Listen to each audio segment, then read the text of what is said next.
Thank you to Yoshiko and welcome to all of you. I'm really happy to see all of you. My name is Vickie Russel Bell. And you know, I get up in front of people nearly every day of my life. Well, right now online, and I teach and I talk. And giving this talk is making me a little bit anxious. So I thought that I would share with you some tools that I use when I need to bring some grounding and presence into my life. So I wonder if I can invite you to join me. So I thought we could just take a pause. You can sit just right where you are. And I'll invite you to feel your feet on the ground. Everybody's got to uncross and get there. Just feel your feet on the ground. And then notice your hands. What are your hands touching right now? Is there a texture, a fabric, a heat, a coolness? So take a slow breath in and an easy breath out. Just let yourself arrive right here, right where you are.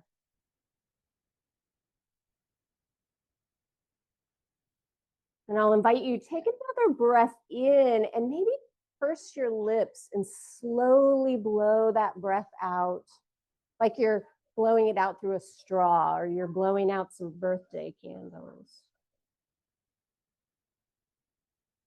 Let's do one more like that.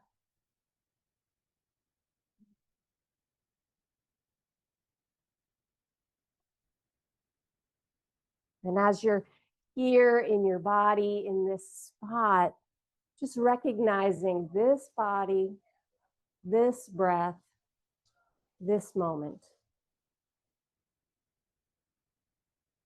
And this is the heart of the practice of yoga, to show up fully as we are.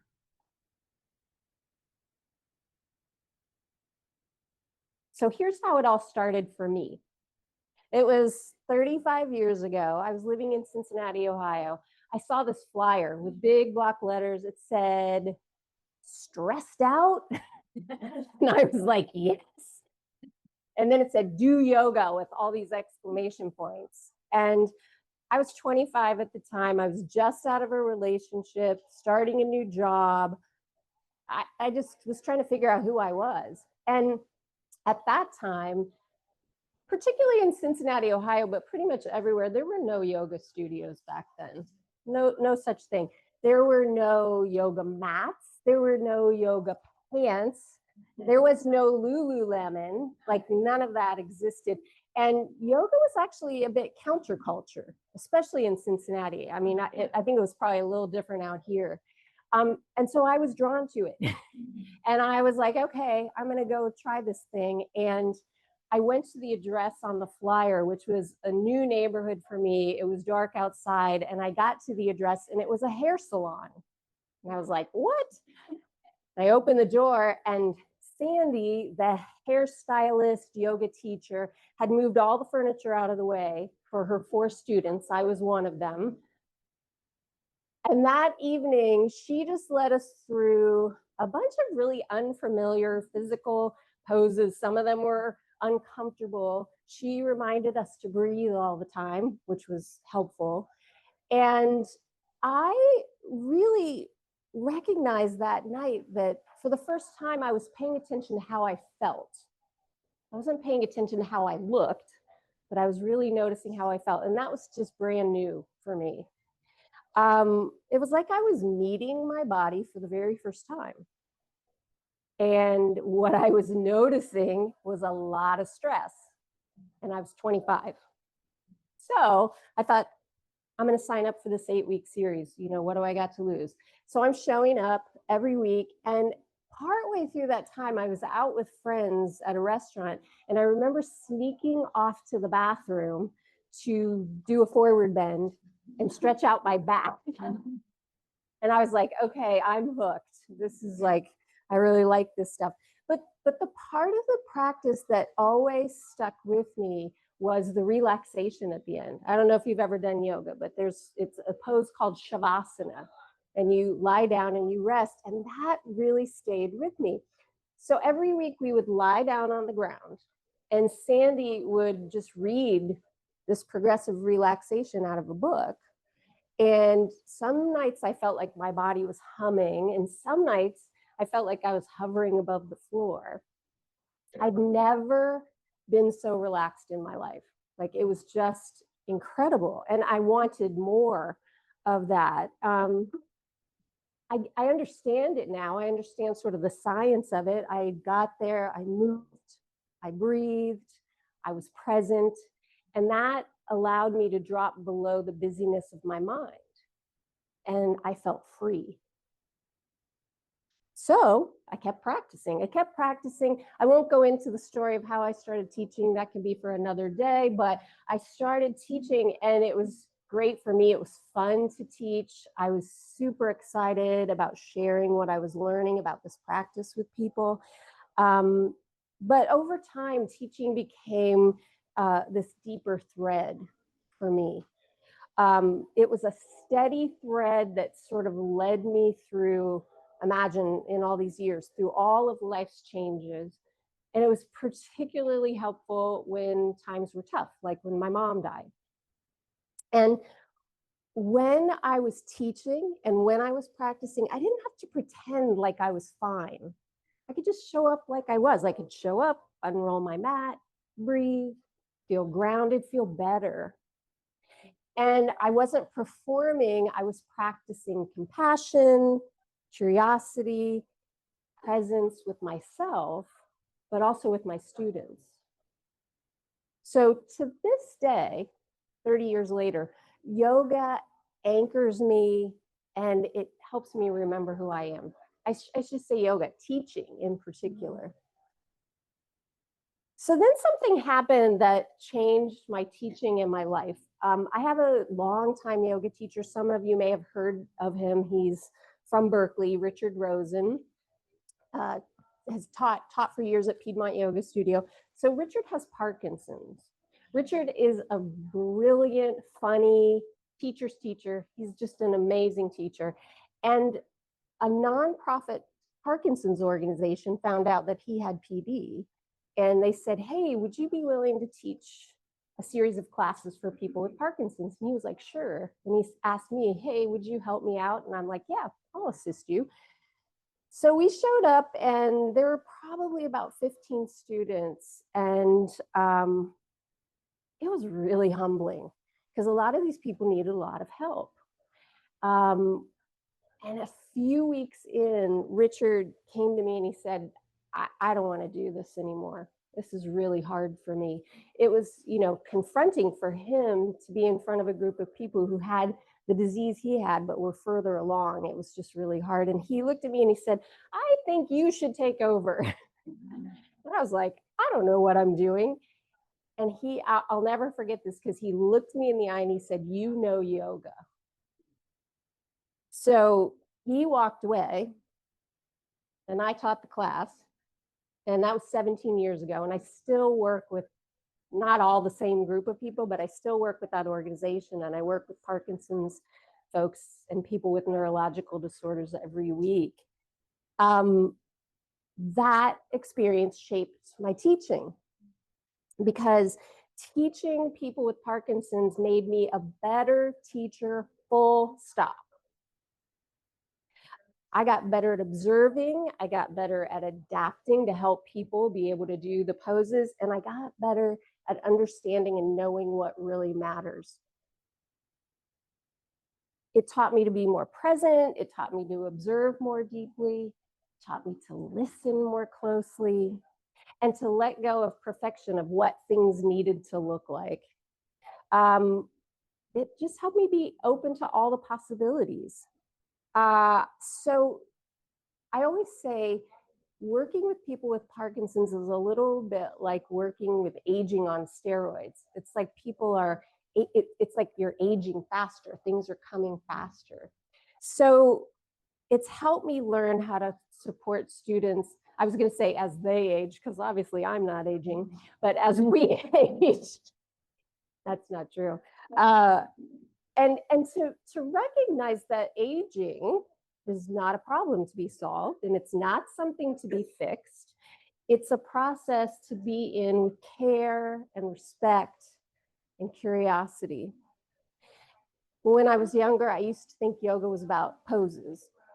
And now what I know is it's about presence, it's about curiosity, and it's about meeting ourselves over and over again, just as we are, whatever that looks like. So it's 30 years later. I'm still practicing. I'm still teaching. I'm still learning. And yoga's taught me how to pay attention.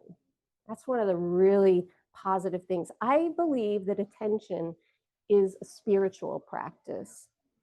It connects us with something larger. And poetry's long been a part of my spiritual practice as well. And so I bring poetry in with my teaching. And I don't know if you've ever heard of this poet, Mary Oliver. She's a pretty famous poet. At one point in an essay, she wrote that attention is the beginning of devotion. And here's a line that you may have heard from her. Instructions for living a life. Pay attention. Be astonished. Tell about it. So as artists and teachers, we share what we notice with the world. And good poets and makers are moved to describe the world through their own lens of presence and insight. So in my view, presence is an act of love. I just realized I'm not quite ready because I was going to say, here's a poem. I'm going to make you listen to me read a poem, which usually makes people pretty happy. This is Mary Oliver. It's a beautiful book called 1,000 Mornings. And this poem, it sort of beautifully captures her idea of attention. It's called, I Happened to Be Standing. I don't know where prayers go or what they do. Do cats pray while they sleep, half asleep in the sun? Does the possum pray as it crosses the street? The sunflowers? The old black oak growing older every year? I know I can walk through the world, along the shore or under the trees, with my mind filled with things of little importance, in full self-attendance. A condition I can't really call being alive. Is a prayer a gift or a petition, or does it matter? The sunflowers blaze. Maybe that's their way. Maybe the cats are sound asleep. Maybe not. While I was thinking all of this, I happened to be standing just outside my door with my notebook open, which is the way I begin every morning. Then a wren in the privet began to sing. He was positively drenched in enthusiasm. I don't know why, and yet, why not? I wouldn't persuade you from whatever you believe or whatever you don't. That's your business. But I thought of the wrens singing. What could this be if it isn't a prayer? So I just listened, my pen in the air.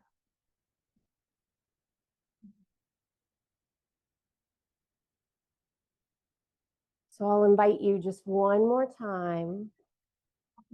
Feel your feet, feel your bum on the seat. Take another breath. I want to thank you for your presence and for your attention.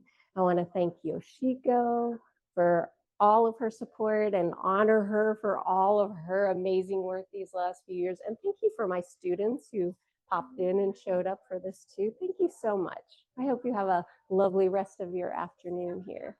Thank you. Thank you. Thank you.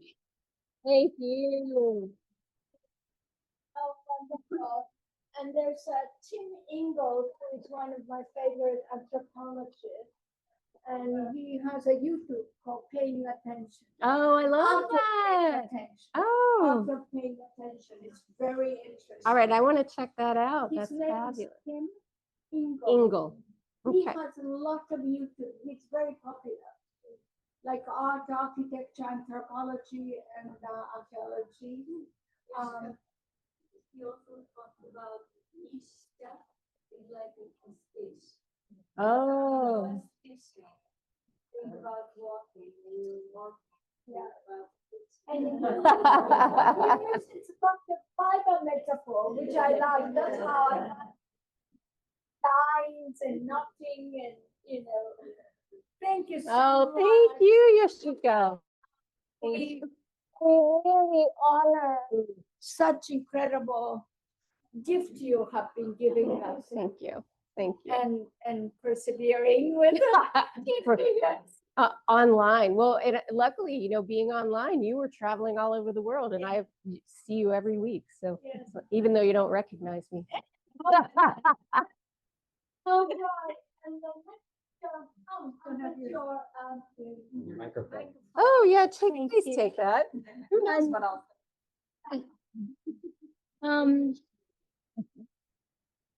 This is Hiromi Vardy. She used to have a lovely Japanese restaurant with her husband called Ochame. Oh, I love Ochame. Yeah, you know Ochame, right? And I'm gonna tell you the story. Yeah. I have to put this here because I lose total sense of time. So I don't want to keep you up with if I start talking and if I cannot stop. So yeah, thank you so much, Yoshiko-san, for this inviting for this celebrity. Yeah, and with all these creative people, its energy is just so wonderful. So as Yoshiko-san introduced me, we had a restaurant and original idea was excellent. We really wanted to create, we were both microbiotic and we wanted to create, we loved kaiseki. So we thought combining some elegant meals, which is medicinal for people, and very serene atmosphere. And we started the restaurant, but we were so naive, so we didn't know what it involves, although my husband worked as a chef before. And so it was a real struggle to keep it running for 24 years. And really, like, it almost killed all of us.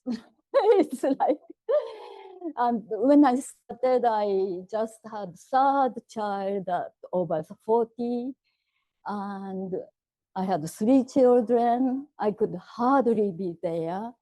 And it was very challenging. I've never worked in a restaurant. I was in charge of front. And everything gradually brought all my past injuries, started to give me pain. I couldn't stand up in the morning, and I was depressed. I was really like, my kidney energy was short. So I started breaking bones as if I can't carry anymore. So right around that time, I couldn't sleep for maybe 2-3 years, hardly slept, being worried about my family members, if they're gonna survive or not. And so anyway, somebody walked into the restaurant with this huge smile, and this Chinese Qigong teacher, and I just thought I wanna just follow that smile. And then he gave me brochure, but I had no time to go and study with him. So I used to teach Tai Chi when I was young. So I just got his DVD, and sleepless night, I would put it on.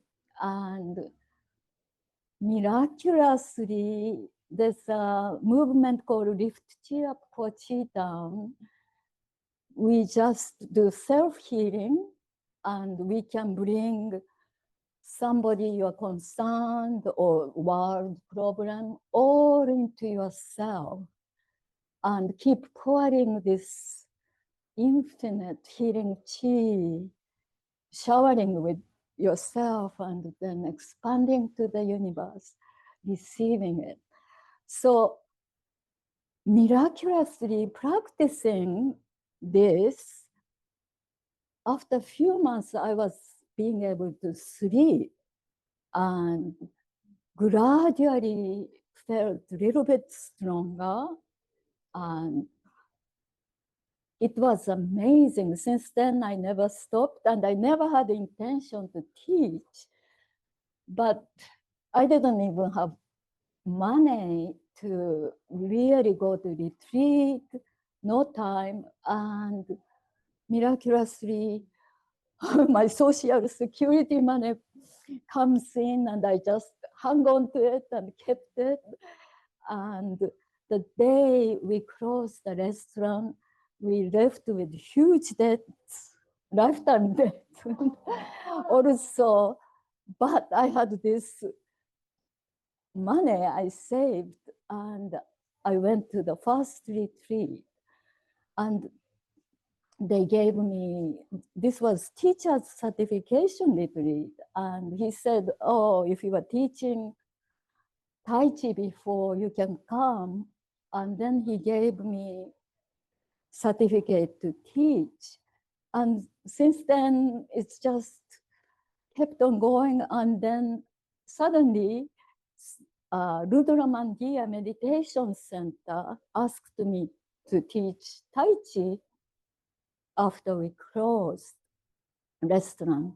So I was thinking, oh, but this Qigong is really basis. And in my old history of learning Tai Chi, I never was shared those secrets. But I think I started Tai Chi when I was 23. And I used to dance. So I thought, oh, what a gracious movement. And I found a teacher, and he says, you have to stand 1 hour before the practice, and everybody is just, but after 1 hour, you cannot stand with force. So you are just really yielding to that energy supporting you. And this Qigong is really like connecting with that universal energy, which is origin of life for both formless, form, everything in this world is made of this. And tapping into that energy, we just continue to wake up. You can tap into the wisdom in ourselves, connected to entirety of whole universe. And so maybe I like to share just a little bit. You can do whatever you like. You can be even lying down, sitting down, or standing, whatever you like. But main thing is imagining. This Qigong is not so good for really logical people trying to figure out, because you really have to let go of logic. And it's after doing Tai Chi for 1 year, I look at the sky and I thought, wow, I don't feel separation. So this was like my quest of finding that essence, and I found it in this Qigong. So whatever position you are in, just relax your whole body from top to bottom, and really helps to bring little smile into your eye. Your eyeball is relaxed into gentle smile, feeling that smile on your facial muscles, and going deeper and deeper into the center of your head.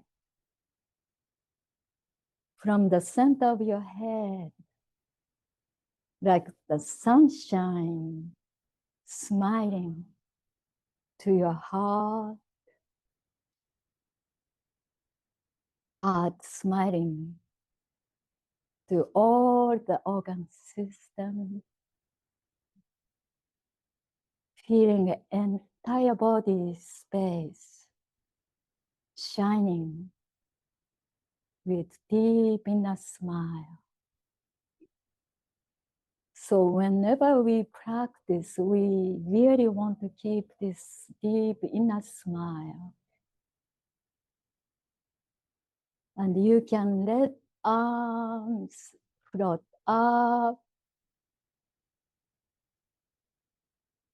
connecting with infinite space above you, blue sky, clear, and bring that energy to pour through your head, wisdom center, your heart, all the organ system, lower dantian, elixir field of life, and down to the earth. And feeling top of your head connected to the sky, as if you are hanging from the sky, and feeling each vertebrae space hanging down, open, like a strand of pearls. And tail deep into the earth, sole of feet rooting deep into Mother Earth, feeling all the creative energy of the earth through you. Now let the arms open to the side and gather chi to your heart.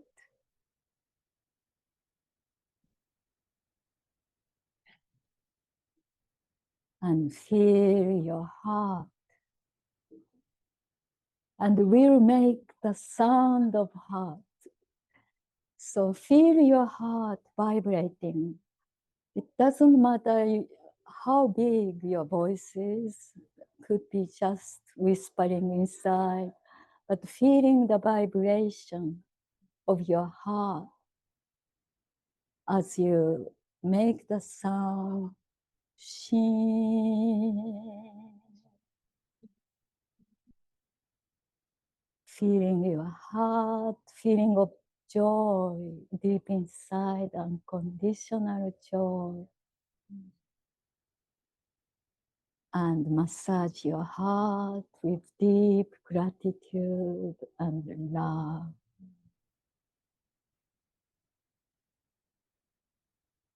Relax arms to the side and open arms to the universe. receiving all the life energy gathered above you.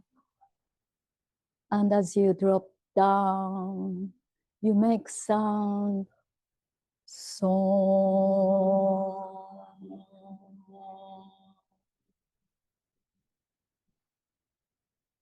From top to bottom, relaxing, flowing with chi. Song.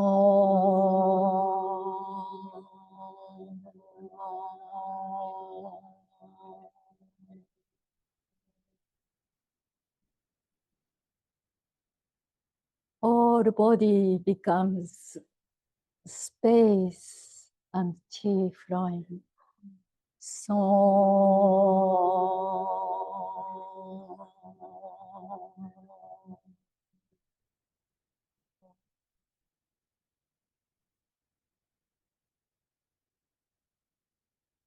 Thank you very much for participating and with deep prayer for whole world to find this peace and harmony within.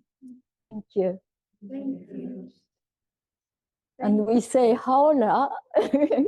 Haora is getting better each time when we are connected to the entirety of ourselves, entirety of universe. It's continuously creative process of transformation. I had one poem I wanted to share, but yeah, just short. Okay. It's by William Blake. If the doors of perception were cleansed, everything would appear to man as it is infinite. For man has closed himself up till he sees all things through narrow chinks of his cavern. So this Qigong is all about just continuous opening. But mind has to be open first, like a little child in play. Thank you. Thank you, Hiromi. Thank you so much. Okay, thank you, Rebecca. She has the tent there, and you have a table, so people could try. You could The Trager approach. So Milton Trager was an athlete and a mailman. And he discovered doing his work that the less effort he used, the easier it was. When he felt himself using effort, whether it was in his mind or in his body, if he asked the question, what could be easier? What could be lighter? And didn't answer it, but waited to see what he felt, everything was easier. And his belief was that the mind and the body were one. We don't think when we pick up a glass of water how we are going to do it. So movement is how we experience the world. When we are doing our weaving or our tapestry or any of those things, it's the movement that's feeding us. It's the movement that is giving us, there's a loop between the universal force and what we are doing. And we get to a place where this isn't working. It's not about it not working. It's about pausing, as Vickie said, and asking the question, what could be softer? What could be lighter? And what could be easier? And he developed something called mentastics, which is mental gymnastics to turn off your mind so that when you were moving, you could ask the question, what could be lighter? So we can practice that. And then he developed a table work practice where he moved people's bodies always within their pain-free range of motion, lightly and softly, to send a message to the body, oh, This is how you can feel. This is the joy. This is the lightness. This is the easiness that we can live in our life. So we're going to do a little practice just for fun of mentastics. And you can do this anytime when you're in the garden, when you're working, that if something is difficult, you can pause and you can say, what could be easier? And try again without thinking. So choose an arm, it doesn't matter which one, and raise your arm up in the air. And bring it down. And now try that with half the effort. And bring it down. And half of that, what would it be like to let your arm just float?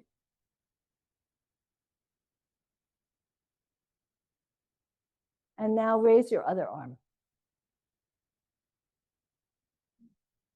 And bring it down. And see if you notice a difference.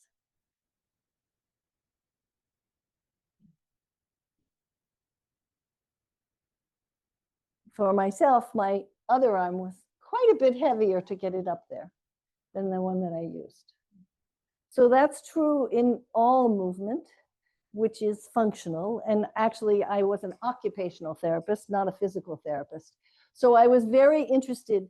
I have always been very fascinated in how people interact with their environment and how they work. And when I went on Yoshiko's tour, there were many reasons that I went, but mostly I went to see how people do the work, because I was fascinated by the fact that people can create these amazing things, and kimono and fabric and silk screening, and how their bodies do that in a very light and easy and dance-like way, because I was also a dancer. So I've always been fascinated with that. And my practice as a Trager practitioner is to offer that feeling to folks on the table. So that if you have a place in your body, you can ask the question, where do I notice tension in my body? When my clients come to me, I say, and what are you wanting today? What would you like to feel? Where would you like to feel it? And so that's what the practice is about. It's just giving my clients a sense that they can move more easily and lightly. And again, there is a universal force. Milton believed there was a universal force, and that if we could tap into it, that everything would be lighter and softer and easier. And his saying was, we want to have peace one body at a time.